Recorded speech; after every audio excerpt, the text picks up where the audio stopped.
This is a warning if you get triggered by blood or vomit. Hi, this is Maddie, and I'm back to do another story time.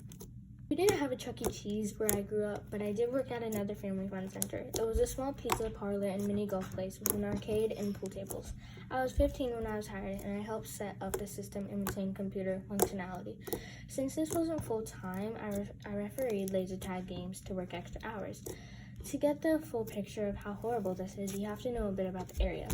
The town has a few very large craft breweries. One in particular had a beer that was 11% beer and then decided to play laser tag with a group of children. We tried to separate groups as much as possible, but the laser tag was very popular and we weren't allowed to turn people down because their age.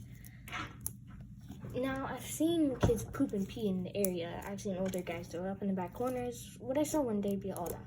So I'm refereeing a game.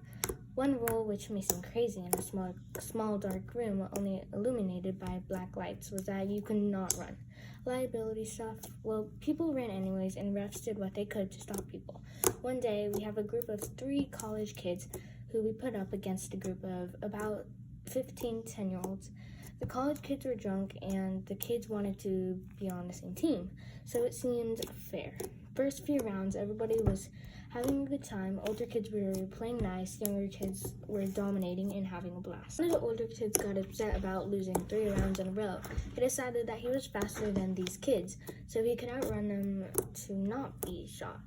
Well, most arenas have obstacles that are very hard to see through, and one obstacle happened to have a kid behind it.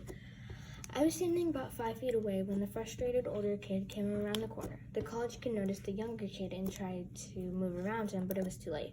What happened was a kid getting pushed aside a couple feet and a young man trying to jump and dodge the kid, but instead slamming into a wooden wall head first. This led to blood splattering on the wall, which I had never seen before. The college kid was not moving, but after hitting the wall and his head busting open, he threw up.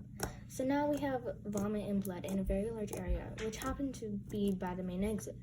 The kid, on the other hand, was okay, but he was so freaked out by the blood that he started crying and pooping. Now we have too many bodily fluids flowing around and an ungodly smell.